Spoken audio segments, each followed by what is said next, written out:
1992 में जैसे कार सेवा गए थे, उस समय आप भी गए थे, सुनने में आया था। लगभग 100 जो राम सेवक थे वो चंडीगढ़ से अयोध्या गए थे। राम जय श्री राम के नारों की गूंज के बीच हमने वहाँ 7 दिन जेल में बिताए। सर जैसे 1992 में आप गए तो उस समय एक होता है ना कि आप परिवार वालों को भी कुछ कह के नहीं जाते कि क्या क्या करने जा रहे हैं, क्या नहीं करने जा रहे हैं। घर परिवार के लोग इस बात को लेकर के चिंतित थे कि वहाँ पर गोलियां चल रही हैं और गोलियों के बीच वो पता नहीं कहाँ पर हैं कहाँ नहीं है। आज ये हमारे लिए सौभाग्य की बात है कि वो पल के हम साक्षी बनने जा रहे हैं जिसके इंतजार हमें 550 वर्षों से था। नमस्कार, आप देख रहे हैं अमर उजाला पंजाब हरियाणा। हमारे साथ में मौजूद हैं हरियाणा के विधानसभा अध्यक्ष ज्ञानचंद गुप्ता जी। आज हम उनसे आपको मिलवाएंगे और आपको 1992 में जो कार सेवक जो गए थे रामलला के दर्शन करने के लिए और जो वहाँ पे क्या कुछ हुआ था तो हम उनसे जानेंगे। सर अमर उजाला में आपका स्वागत है। सर धन्यवाद, आपका भी बहुत बहुत स्वागत, अभिनंदन। सर 1992 में जैसे कार सेवक गए थे, उस समय आप भी गए थे, सुनने में आया, तो किस तरह से क्या कुछ रहा था उस समय का? देखिए, अयोध्या में लाखों ही राम भक्तों की बलिदानों का परिणाम है कि आज 22 जनवरी को अयोध्या में भव्य राम मंदिर का निर्माण पूरा हो रहा है और उसमें रामलला विराजमान होंगे। मैं देश के यशस्वी प्रधानमंत्री नरेंद्र मोदी जी को धन्यवाद भी करना चाहता हूं, बधाई भी देना चाहता हूं कि उन्होंने एक ऐसा कार्य जो मैं समझता हूं कि सभी हिंदुओं के लिए, सभी सनातनियों के लिए जो 550 साल का एक कलंक था, उस कलंक को धोया है। जहाँ तक 1990 और 1992 की बात है, मैं भी इस राम आंदोलन के अंदर मुझे भी अवसर मिला था 2 बार जाने का।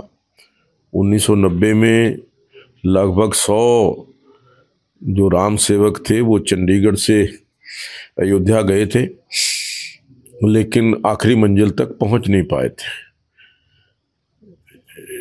टुंडला के अंदर उत्तर प्रदेश में पुलिस ने वहाँ पर हमें गिरफ्तार कर लिया था और उसके पश्चात वो वहाँ से लेकर के हमें आगरा गए। रात को आगरा में रहे, फिर अगले दिन आगरा जेल के अंदर रहे। लगभग 6-7 दिन वहाँ पर, 7 दिन जो है वो आगरा जेल में बिताने का अवसर मिला। कठिनाइयाँ थी वहाँ पर जेल के अंदर। जिस प्रकार का शुरू में वातावरण था या खाने पीने के लिए जो चीज़ें उपलब्ध थी वो बहुत, यूँ कह लीजिए कि खाने के योग्य नहीं थी, लेकिन फिर भी 7 दिन वहाँ पर रहे मस्ती के अंदर। राम जय श्री राम के नारों की गूंज के बीच हमने वहाँ 7 दिन जेल में बिताए। उसके बाद आदेश हुआ, हमें छोड़ दिया गया। फिर दिल्ली आकर के हम भारतीय जनता पार्टी के कार्यालय में गए। हमारा ये आग्रह था कि हमें राम मंदिर निर्माण के लिए जाना है दोबारा। तो फिर वहाँ से ये आदेश हुआ कि जब दोबारा कॉल आएगी फिर जाना। तो 1992 के अंदर फिर जन आंदोलन, जो राम आंदोलन शुरू हुआ, फिर दोबारा से हमें जाने का अवसर मिला।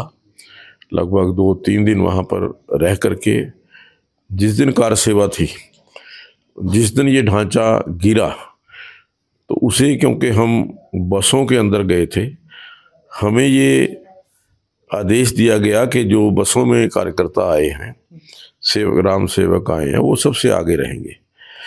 लेकिन जिस प्रकार का वहाँ पर वातावरण था, जय श्री राम के जो नारे गुंजायमान हो रहे थे, राममय वातावरण था, राम भक्तों के अंदर उत्साह था, जोश था, और उसी जोश के रहते वो जो ढांचा था कुछ ही घंटों के अंदर धराशायी हो गया।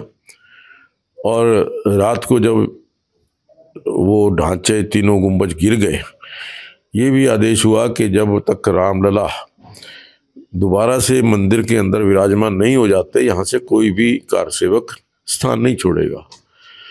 तो उस दृष्टि से लगभग 10 बजे हम वहाँ से वापसी जो चलने का समय हुआ, एक लंगर था फैज़ाबाद के अंदर, हम फैज़ाबाद के लंगर के अंदर जा कर के खाना खाया और क्योंकि उस टाइम कर्फ्यू लग चुका था, खतरा था, क्योंकि रास्ते के अंदर कुछ जो मुस्लिम समुदाय के लोग थे पत्थरबाजी कर रहे थे।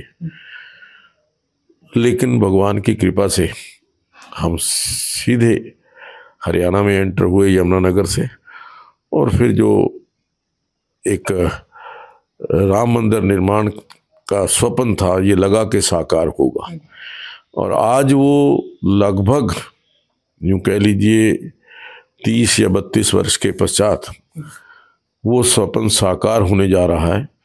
वैसे तो ये 550 वर्षों का जो संघर्ष था उसका परिणाम है कि आज अयोध्या में रामलला का एक भव्य मंदिर, उसका निर्माण कार्य पूरा हुआ है, और 22 जनवरी को रामलला इस भव्य राम मंदिर के अंदर विराजमान होंगे।